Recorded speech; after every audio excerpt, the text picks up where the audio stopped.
صل وسلم وبارك على سيدنا ونبينا ومولانا محمد وعلى آله وصحبه ومن تبعهم بإحسان إلى يوم الدين وبعد.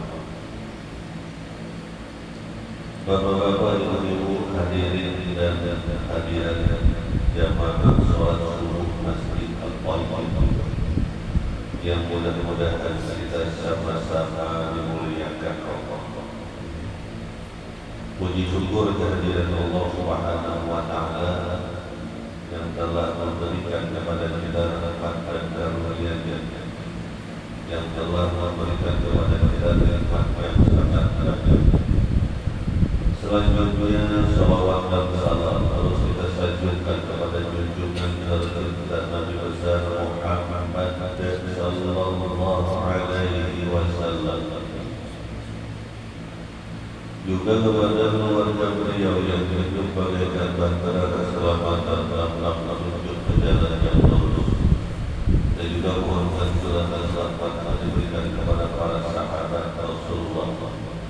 Kita juga mohonkan curahan rahmat diberikan kepada para imam mazhab, para muqallidin, para hufaz, para mufassirin, para fuqaha, para muhaddisin, para sufiyin, para tabi'in, para wali pemimpin umat, juga kepada guru-guru kita yang mengajarkan kebaikan kepada kita. Kita juga mohonkan curahan rahmat diberikan khususnya kepada kedua orang tua kita, baik yang masih hidup ataupun yang sudah meninggalkan dunia yang fana.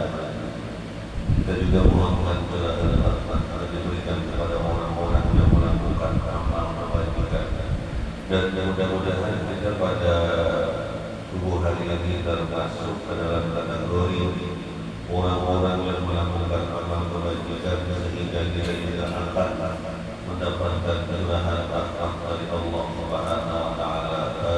Amin ya rabbal alamin. Bagi kita berkumpul di majelis kita ini, di masjid ini, dalam rangka untuk bersama-sama kita belajar, bersama-sama kita memperdalam pengetahuan agama, bersama-sama kita mengulang-ulang pelajaran-pelajaran yang mungkin dahulunya pernah kita pelajari, dalam rangka untuk memantapkan akidah dan keimanan, keislaman dan keihsanan kita. Pada pertemuan yang telah lalu kita bersama-sama mempelajari pasal menerangkan tentang sholat menurut Bismillah. Ilmu agama adalah perkataan dan pekerjaan yang diawali dari takbiratul ihram, diakhiri dengan salam, dengan syarat-syarat yang khusus, dengan syarat-syarat yang khusus. Ada dua. Yang pertama syarat wajib, yang kedua syarat sihhatis salat atau syarat sahnya salat. Yang pertama yustaratu liwujubi salat, disyaratkan wajib melaksanakan ibadah salat itu adalah yang pertama al-Islam, beragama Islam. Pada wajibus salat ala kafirin wala yajibu alaihi qada'uha bidda aslam. Jadi yang pertama syarat wajibnya itu beragama Islam. Maka tidak wajib bagi mereka yang kafir atau tidak beragama Islam. Ternyata orang yang kafir itu masuk Islam, maka tidak ada kewajiban pokok baginya. Kenapa demikian? Karena Islamnya seseorang itu pelebur dosa, penghapus dosa. Jadi kalau ada orang kafir itu masuk Islam, dan dia masuk Islam itu bukan karena sesuatu, tetapi betul-betul dia masuk Islam itu menemukan kebenaran. Ini adalah agama yang benar, lalu dia masuk Islam, Maka masuk Islam yang seperti ini pelebur dosa, penghapus dosa. Tidak ada kewajiban baginya untuk mengqadha, tidak ada kewajiban baginya untuk sholat taubat, sholat taubat tidak ada kewajiban. Tidak ada kewajiban mengqadha, tidak ada kewajiban bertaubat. Karena pada bagian karena masuk Islam itu menghapus dosa, habis dosa-dosa. Ada orang kafir sampai usia 70 tahun, di usia 70 tahun masuk Islam. Baru seminggu masuk Islam, aku dijamin dosanya sedikit sekali. Dia hanya ada kewajiban belajar sholat, belajar puasa, hanya ada kewajiban, belum ada kewajiban sholat. Hanya ada kewajiban belajar. Sedangkan sholat lima waktu cukup ikut dengan jamaah yang ada mengikuti dia. Dia ada kewajiban belajar.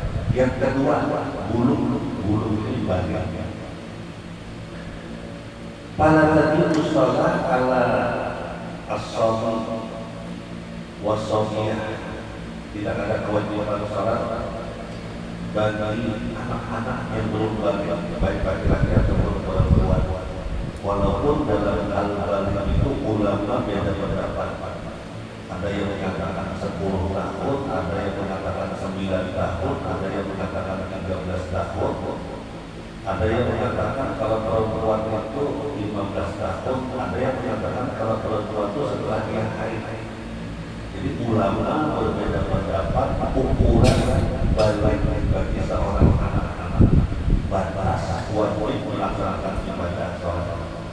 Kalau 10 ikut pendapat 10 tahun, ajarilah anakmu sholat pada saat usianya 7 tahun, maka ukuran pada saat usianya 10 tahun kalau dia tidak sholat, berarti di usia 10 tahun nanti sudah wajib sholat. Tugas orang tua mengajarinya sampai dia bisa sholat. Kewajiban orang tua mengajarinya sampai dia bisa sholat. Walaupun yuk maroni si anak perempuan dan anak laki-laki itu diperintahkan untuk sholat pada sabari sini setelah usia 7 tahun. Wa yudrobani ala tarkiha, dan kedua-duanya dipukul di sini. Jangan diterjemahkan secara tekstual.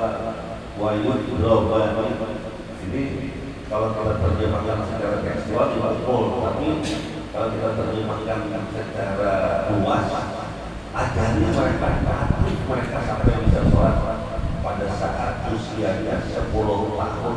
Ajari dia. Ada ibu-ibu dan anak guru anak guru itu sudah SMP kelas 3, SMP itu 15 tahun, berarti 16 tahun, 15 tahun. Dia tidak mau sholat dulu. Kira-kira adakah solusi kira-kira?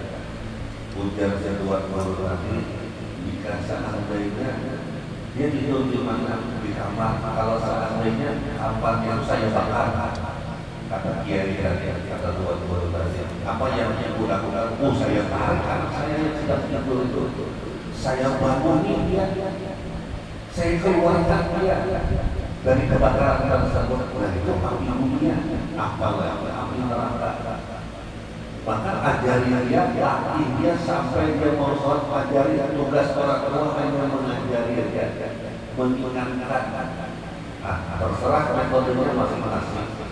Tugasnya mengajari sampai anak itu mau sholat, walaupun awalnya dipaksa. Dan jika seandainya kedua-duanya itu anak laki-laki dan anak perempuan itu bisa sholat padahal dia belum balik, maka yang dapat pahala orang yang mengajarinya, orang tuanya. Kalau tidak ada orang tuanya, kakek neneknya. Kalau tidak ada kakek neneknya, orang yang bertanggung jawab atasnya, itu dapat pahala. Ternyata anak-anak yang umur 7 tahun itu tertib, dia sudah sholat. Alhamdulillah, orang tuanya dapat pahala.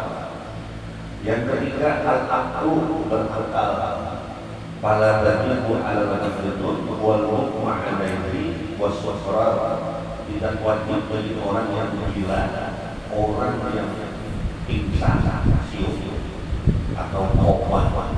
Wasufran orang yang mabuk tidak wajib, karena orang yang mabuk, orang yang koma, orang yang pingsan, orang yang gila itu hilang akalnya. Orang yang hilang akalnya tidak wajib sholat. Jadi keuntungan orang gila, orang koma tidak wajib dia sholat.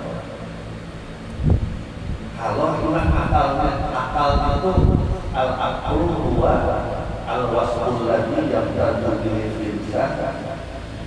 bisa hayawan. Sesuatu yang membedakan antara manusia dengan hewan. Yang dengan akal itu dia bisa membedakan mana yang baik, mana yang tidak baik. Yang dengan akal itu dia bisa membedakan mana miliknya, mana milik orang lain. Apabila ada manusia Islam yang tidak bisa membedakan mana miliknya, mana milik orang lain. Kalau bahasanya itu milikku, milikku, milikku, milikku, itu tidak bisa membedakan.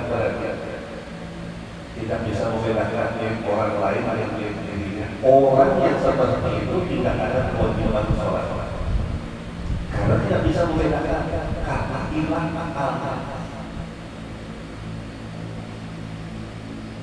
Orang yang mengambil hak orang lain dengan cara jalan yang tidak benar, itu hilang akal. Orang yang mengambil harta orang lain dengan cara yang tidak benar, itu hilang akal. Karena tidak bisa membedakan mana yang milik dia, mana milik orang lain. Tidak bisa membedakan mana yang baik dan buruk, itu hilang akal. Orang-orang gila itu bisa lah membedakan mana baik mana buruk, sudah bisa. Bahkan dia mengatakan kita yang gila, dan dia merasa dirinya tidak gila. Itu orang yang hilang akal. Jadi kalau kita bertemu dengan orang seperti itu harus paham kita. Kalau tidak, membahayakan. Yang keempat, al-khulus minal haid wa nifas, bagi perempuan suci daripada haid dan nifas.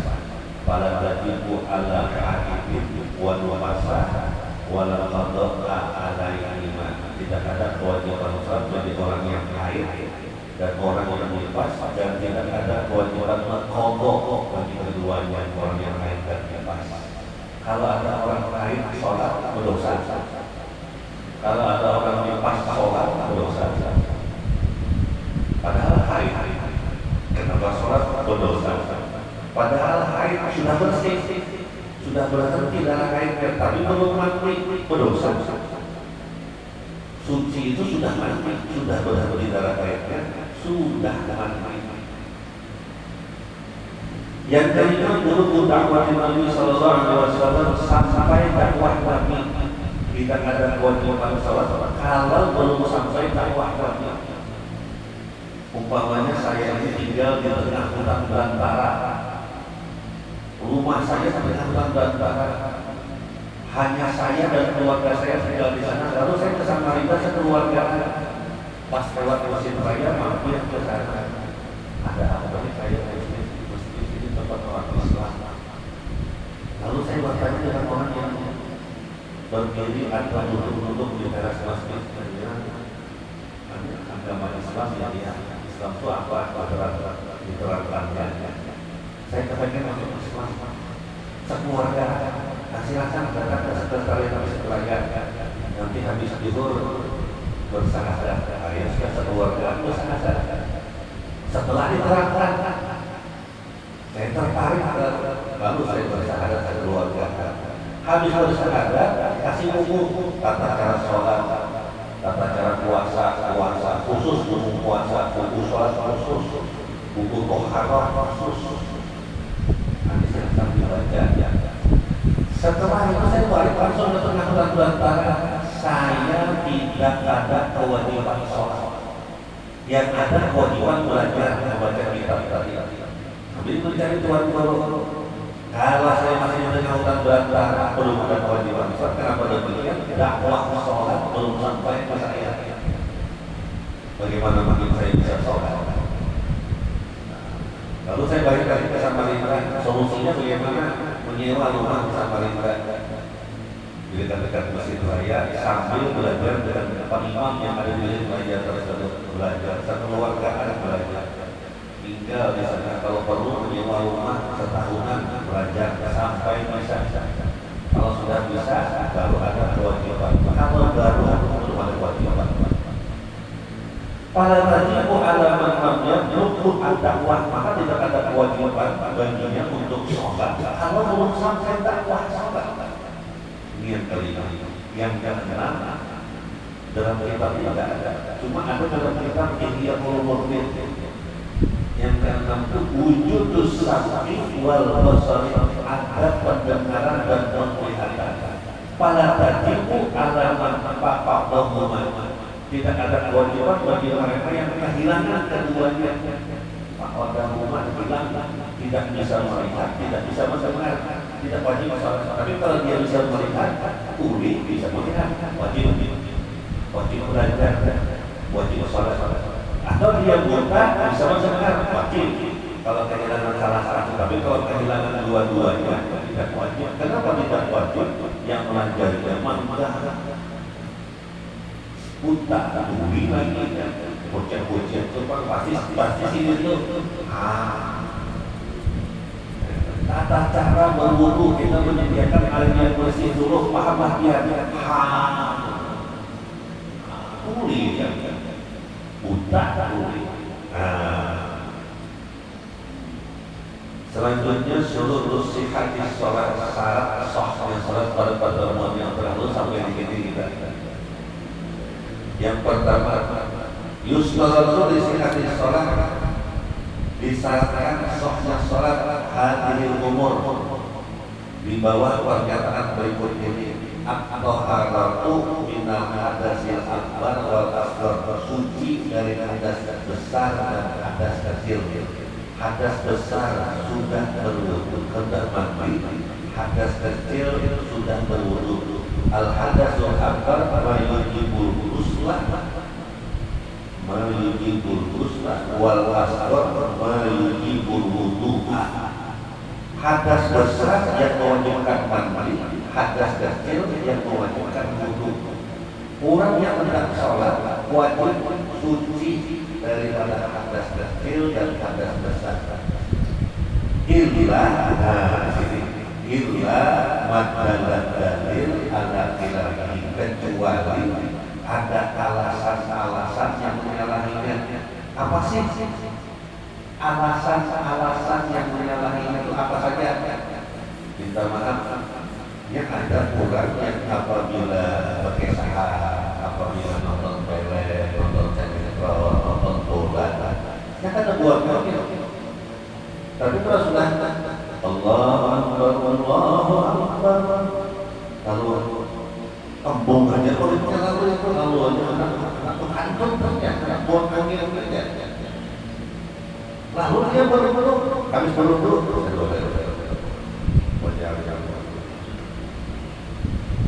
keluar sedikit. Nah, wudu lagi. Habis wudu, lalu ke masjid. Allah Akbar. Pas rukuk keluar lagi. Sedang aja, ayo ke kamar mandi lagi. Dihajar-hajarkan lah bahasa apa dihajar-hajarkan. Diusahakan keluar, nanti kan ada mau keluar. Sedang aja dipilih-pilih kan ada mau keluar. Lalu wudu lagi. Sudah bersih-bersih wudu lagi. Wudu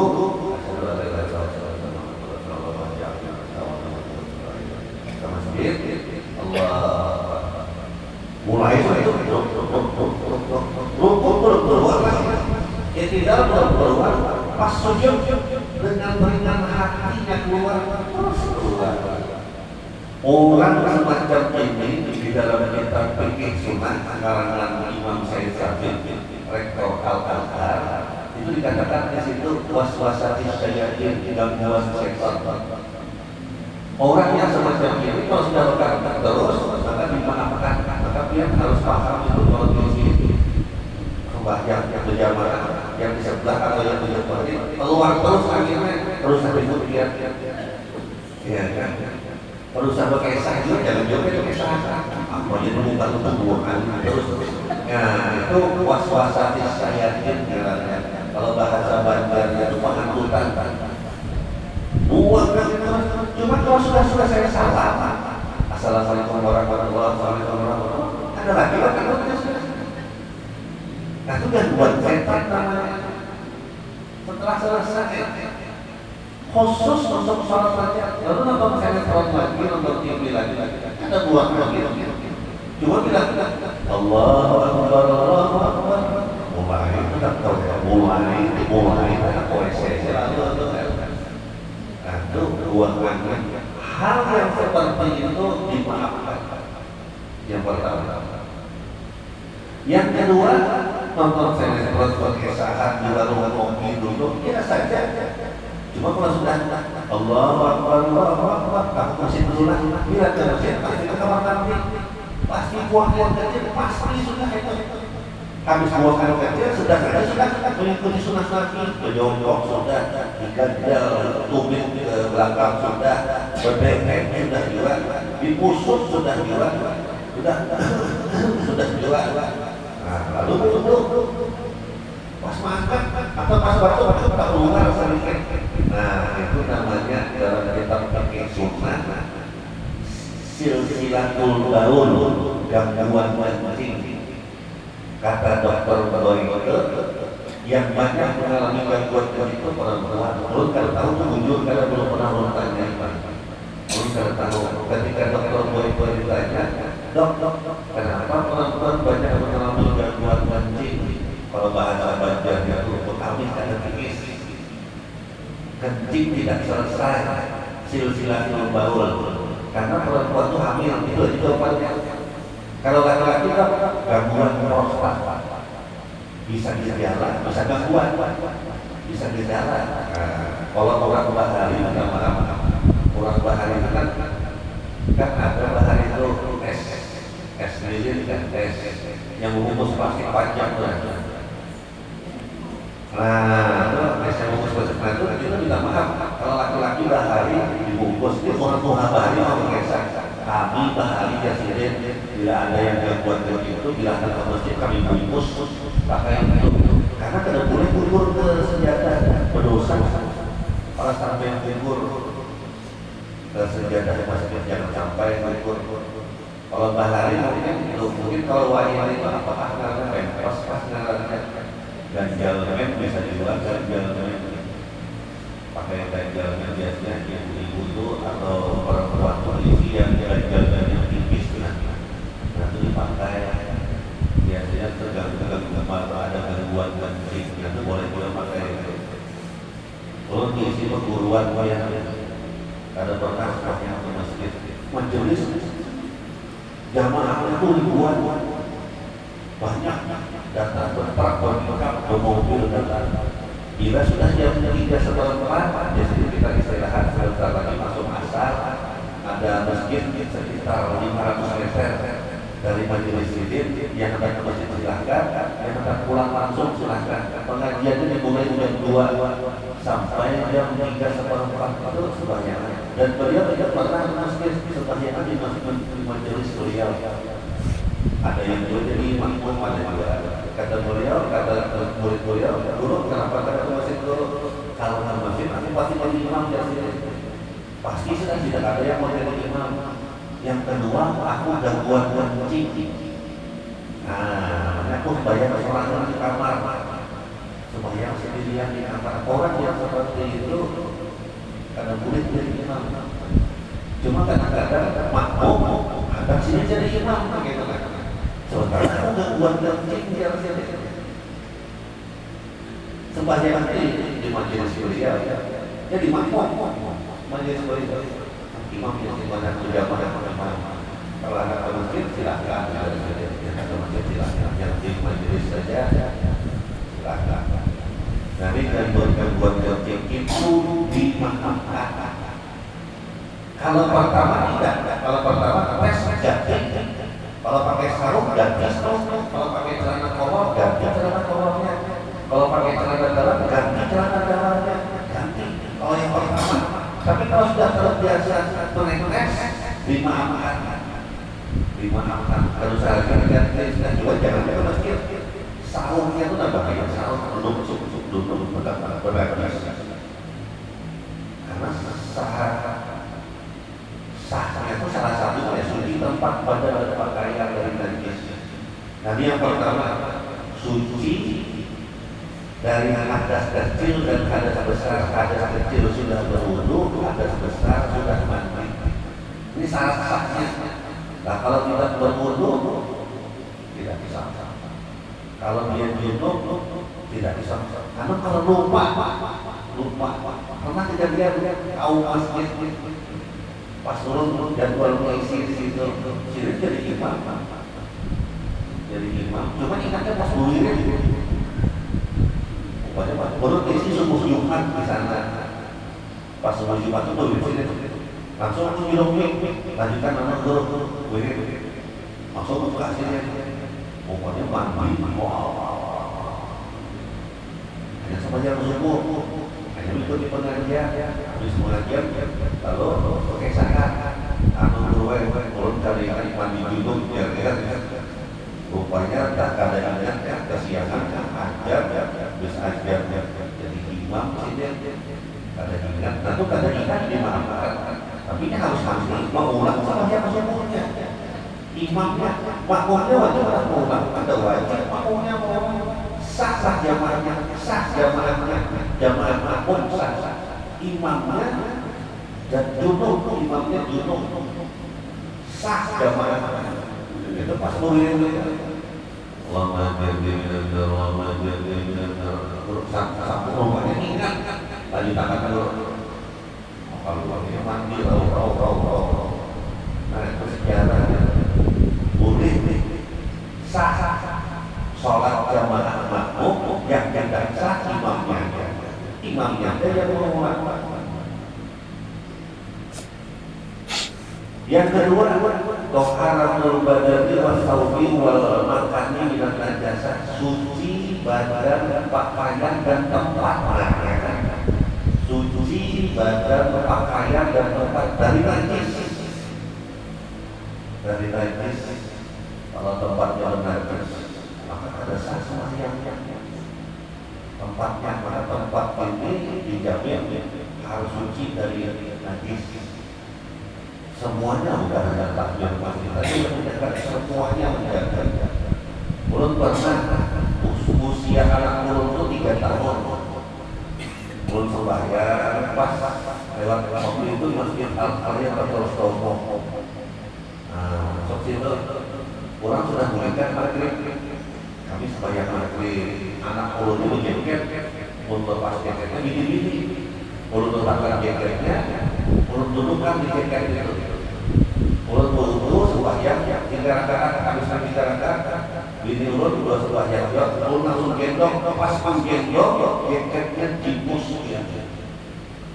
Nah, jarulun di masjid, tapi kan diambil di keramik, di belakang kan, separuh aja, di belakang itu, jarulun, Pak Imam, alat pelan di mana? Kenapa? Dia kata-kata kenapa? Anak ulun kami di masjid ada apa? Saya gampang aja. Di mana gampang aja?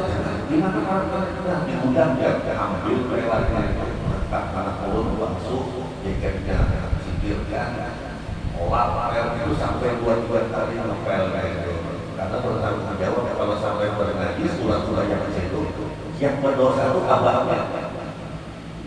Yang berdosa itu abah. Anak ulun pernah juga kami di rumah orang tua di rumah ulun. Dia kami ulun kasih berapa hari apa? Datang anak ulun, bah, ya berapa? Cing. Tapi sudah bilang sama selawatnya anak sholat ini. Astagfirullahaladzim, angkat langsung bawa ke belakang, basuh, mandi dan baju-bajunya ulun pel. Ruang keluarga itu ulun pel. Kenapa ulun pel? Waktu itu di ulun itu rumahnya itu pakai karpet yang di situ, rumah kayu. Karpet yang di situ ada itu ulun pel seruang itu. Kenapa di pel suara? ruangan itu dipakai sholat maghrib berjamaah.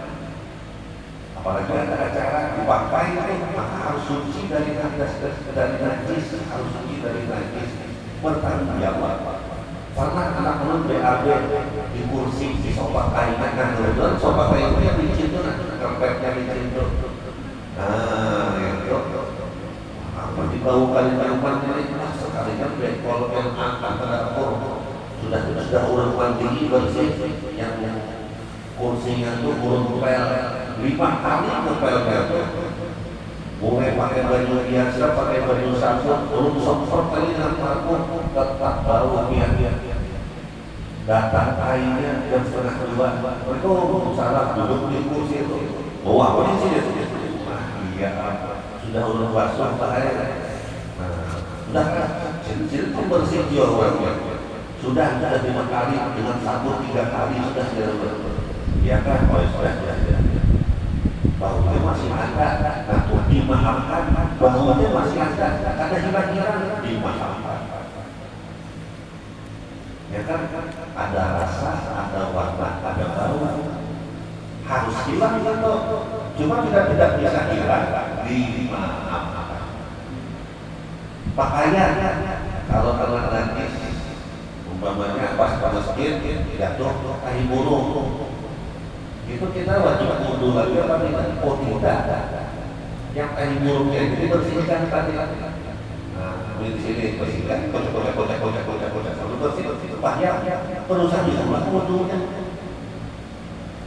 Yang dicuci pakaiannya, atau banjir, mulai rumah ke masjid banjir. Bahaya di banjir tadi, masuk masjid kalau dicuci lah. Kalau kita yakin bersih aja air yang kita lewati tadi, terusan cuci.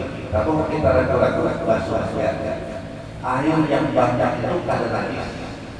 Kalau kita ragu-ragu, basuh aja sudah. Kalau ragu-ragu, itu biar kada dicuci, kada apa-apa juga karena banyak. Kalau banjir umpamanya, banjir atau masjid masih tinggi umpamanya, itu boleh. Yang ketiga, satrul aurat, menutup aurat. Kalau laki-laki menurut pendapat Imam Asy-Syafi'i dari pusat sampai lutut, berarti di atas pusat di bawah lutut. Pakai celana kolor sah sudah menutup aurat. Nah, kalau perempuan seluruh anggota tubuhnya kecuali wajah dan telapak tangan. Ini pendapat Imam Syafi'i. Pendapat imam yang lain, kita maaf, pakai celana bola itu sudah sakit sampai paha aja. Celana bola itu adalah yang sampai lutut ada rasanya.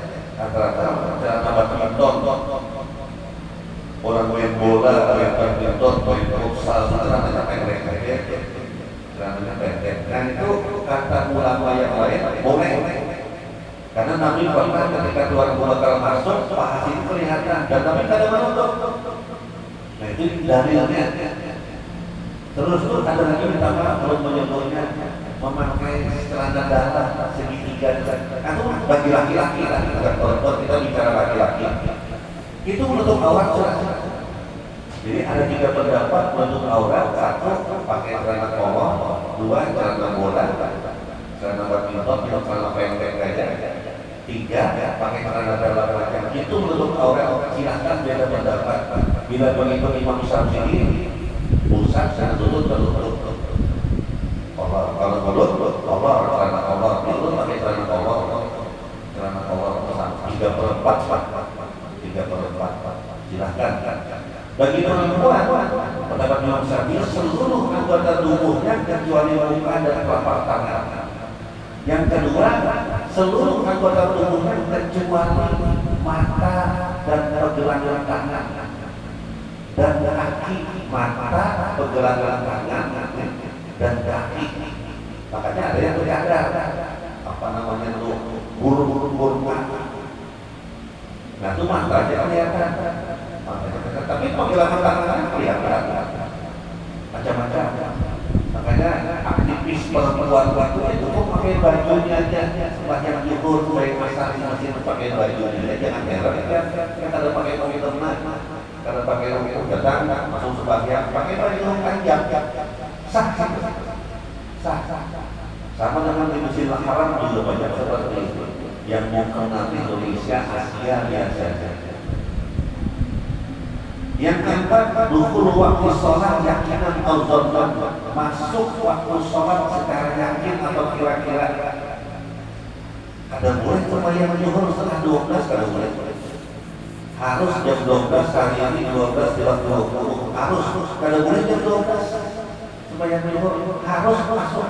Hari ini jam 12.20 kan masuk jam 12.20. Walaupun belum panjang, asal jam di rumah kita itu pas. Kalau jam di rumah kita itu pas saja masuk. Kada usah nunggu aja. Kalau hari Jumat panggung, ibu-ibu bagaimana? Kan usah menunggu bapak-bapak pulang dari masjid. Bahari ibu-ibu kada murid sepanjang zuhur sampai laki-laki pulang dari masjid, itu bahari itu. Ya kan? Adalah rasanya ada jamaah dengan saya guru suami guru itu guru menyuruh jangan sembahyang zuhur sampai aku murid ke rumah. Tunggu ya. Kalau yang kami sembahyang langsung boleh aman, yang keluar yang jadi masalah dia pakai saat di masjid setengah 2 yang keluar hanya bolehnya hanya dulu sembahyang jalur taat kepada suami itu hukumnya wajib.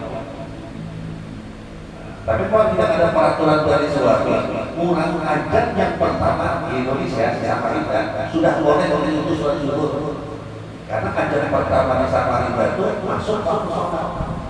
Kan ada 2 kali beda dengan ajaran di Mekah Madinah. Ajaran di Mekah Madinah itu 1/4 jam sebelum zuhur ajaran jangan sembahyang zuhur. Ini ajaran pertama sama subuh 1 jam sebelum subuh ajaran hari ini jam 4.56 berarti jam 3.56 ajaran pertama itu ajaran pertama jangan sembahyang subuh itu ajaran pertama. Pas aja langsung ke masjid sholat pulihkan orang sudah padahal belum sepi masjidnya pulih saja sudah boleh sembahyang di hotel sembahyang di hotel sholat ada sah belum masuk waktu subuh tapi sembahyang boleh ujar jamaah yang lain ke masjid sembahyang aku sudah jam lebih baru aja di Mekah, tapi kalau di Samarinda Jumat itu ajan itu masuk waktu sholat ibu-ibu yang di rumah sudah boleh sholat. Yang kelima istiqbalul kiblat menghadap kiblat karena boleh membelakang kiblat sesekali kita supaya menghadap ke sana kalau boleh. Ya, dan siapa tahu ada pusat dari luar imam jadi jangan ke sana, jangan terlalu jomplang kita ke sana hari ini. Biar takbir masjid tugasnya geriting aja, tarik aja keluar, jangan dirikan imam. Kalau menghadap ke sana, ke selatan, ke utara, ke timur, ada benar. Harus ke sana Indonesia, Samarinda ke sana.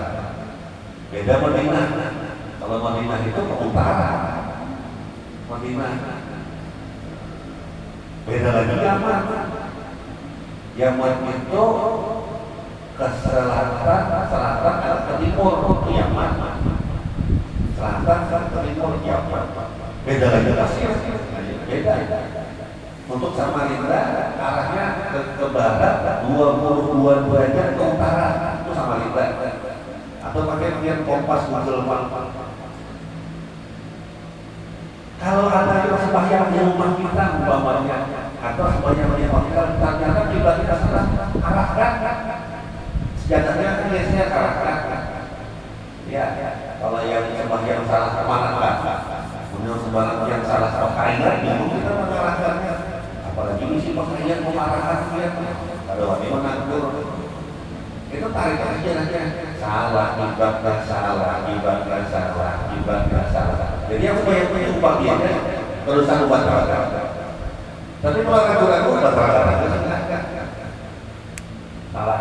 Yang terakhir ma'rifatu kaifiyatus shalah mengetahui tata cara sholat tidak sah kalau tidak mengetahui tata cara sholat. Jadi wajib kita belajar tata cara sholat.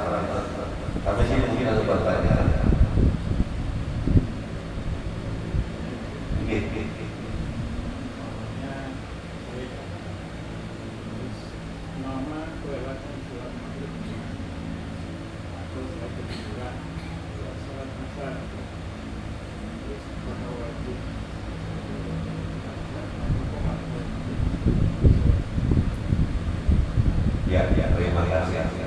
Pertanyaannya azan dan qomat.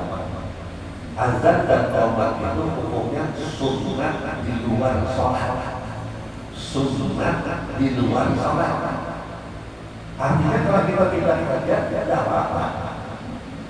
Cuma jangan mesti ada azan, ya kan? Karena pertanyaan sebanyak di rumah, ketiduran, lalu bangun jam 4:30, apakah kita azan dan qomat baru sholat asar?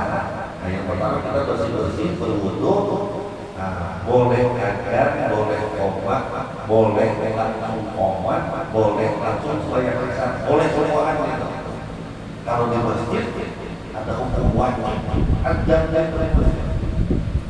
Kalau sendirian ya boleh, ibu-ibu juga gitu. Ibu-ibu, kalau ibu-ibu qomat aja.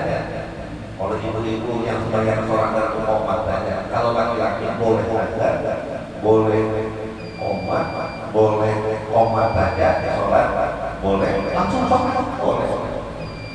Itu anak langsung sholat boleh, karena qomat itu sunnah di luar sholat, sunnah di luar sholat. Kira-kira kalau kita tidak qomat, sah-sah sholat, sah. Karena di luar sholat. Ya sama dengan duhur itu, habis salah duhur. Kalau kita tidak duhur, sah-sah sholatnya, sah. Sama kita bersalaman, habis sembahyang kita bersalaman.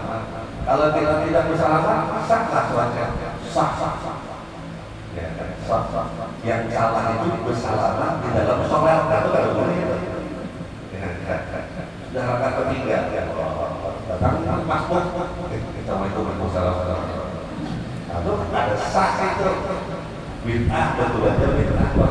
Tapi kalau sudah selesai sholat, boleh bersalaman, boleh tidak bersalaman, boleh mengirit, boleh ada mengirit, boleh azan dan qomat, boleh qomat aja, boleh tidak qomat, boleh.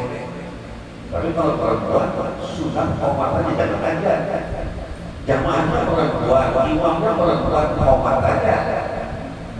Jamaahnya laki-laki, itu boleh azan, boleh qomat aja. Ini saja pas diundangkan di rumah bertakbir, pas masuk misa sudah, pas orang sudah aja di masjid. Sudah habis selesai, apa kita bisa qomat aja, boleh qomat aja, anak berjamaah kayak qomat aja. Kalau sendirian ya boleh dalam sholat, kalau berjamaah qomat aja boleh. Anu pak, aja dengan orang boleh. Terus aja dan qomat tanpa sholat boleh juga. Salah satu masjid Samarinda, belum di sini maghrib bisa. Cuma kelewatan sudah azannya itu selesai kan, di situ tulisannya 15 menit, habis azan 15 menit, masuk 15 menit qomat.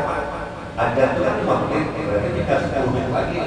Belum ceramah sampai tinggal 4 menit, tutup selesai azan dan langsung qomat di masjid itu, karena sudah MOU sudah pada janjian dulu yang ceramah sampai lewat azan. Dulu sampai jam 8 sepakat, sampai jam 8 azan qomat sampai bisa tanpa sembahyang sunat. Ternyata ketika mulai ceramah ada yang menanggur, jadi ada pertanyaan bisa mulai, ada apa juga, marah kalau menanggur ada marah, bisa mulai. Padahal Isa itu faktornya benar marah. Banyak orang tertawa, Isa itu akdolnya betul apa? Akdolnya, cuma jangan segini. Ribut di masjid. Sidir yang melanggur itu kalau umpat atau rapat. Guru pengajian pian dari habis maghrib sampai jam 8. Kami kadang puas dulu ya kalau kadang takut. Siap ACC sampai jam 8 pengajian qomat bisa. Yang menganggur itu ini sudah berjalan 6 bulan. Sini diberikan data, mungkin dari luar kota. Aktif di bawah waktu masukin pas dasar sini, dia ada pertanyaan kan. Karena kan berbunyi, jam berbunyi, jam di gitar. Ada pertanyaan kan? Bisa juga. Itu yang saya bisa pelajari. Padahal tidak boleh menanggur guru itu tidak boleh. Tapi kan apa-apa aja lo senang ditanggur, dikoreksi itu senang banget. Makin lakas tuntung, senanglah lo. Senang juga, tuntung. Terus pernah kerabat, mesti tanggung pelita. Guru, di sini mana guru mau mati, skema wali kota yang lain lagi kan dulu, ini kesaknya 15 tahun yang lalu. Yang lain lainnya jangan ngurung, bukan udah bisa aja dulu. Mau mati, surat mau mati, bukan dia ditunjuk dalam rapat, siap jangan kira-kira. Datangnya habis sisa sih. Dibisiki oleh tamu masjid. Enak dia ceramah 30 menit dulu lagi. Jangan lebih, cukup 30 menit aja. Enak ada sambutan dari wali kota. Informasi yang masuk, wali kota berada hadir. Diwakilkan oleh asistennya Naja, Daeng Naja. Daeng Naja datang. Dia ceramahnya 20 menit dulu lagi. Jangan sampai lewat jam 10, panggil siapa? Tapi 30 menit, sekarang 20 menit.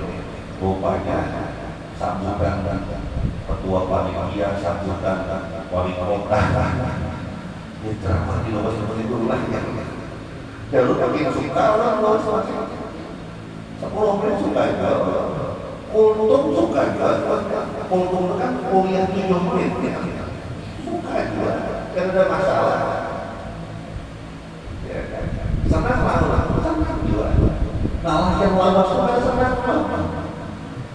Kita biar ceramah 2 jam dulu, atau kalau bisa 2 jam memang nggak dari bahan dari mana. Jadi kira-kira mungkin itu yang bisa kita pelajari pada kesempatan. Kurang lebihnya lo minta maaf, minta ikhlas, minta halal. Mudah-mudahan ada manfaatnya, mudah-mudahan bisa kita amalkan dalam kehidupan sehari-hari. Urut maupun saja nih, kalau ada takut silahkan, urut maupun belajar saja. Karena kita pelajaran kita tahunya bikin lagi. Jadi urut maupun saja, tapi bikin perlu juga. Mungkin habisnya sujud sahwi, sholat jamaah, kita itu serba turut kita. Insya Allah, mudah-mudahan bisa kita amalkan dalam kehidupan sehari-hari. Mudah-mudahan bisa diberikan oleh Allah menuju pada kita semua agar kita selamat di dunia, selamat di akhirat. Amin amin amin. Bismillahirrahmanirrahim. Alhamdulillahirabbil alamin. Wassalatu wassalamu ala asyrofil anbiya'i wal mursalin sayyidina wa maulana Muhammadin wa ala alihi wa sahbihi ajma'in. Allahumma akhrijna min dhulumatil wahmi wa akhrijna min nuril fahmi wa ftah lana abwaabal ilmi wa zayyinna bil akhlaqil hasanati wal ilmi. Allahumma nawwir qulubana bi nuri hidayatika kama nawwara as-samawati wal arda wa abada bi rahmatika ya arhamar rahimin. Rabbana atina fid dunya hasanatan wa fil akhirati hasanatan wa qina adzabannar. Subhana rabbika rabbil izzati amma yasifun wa salamun alal mursalin walhamdulillahi rabbil alamin.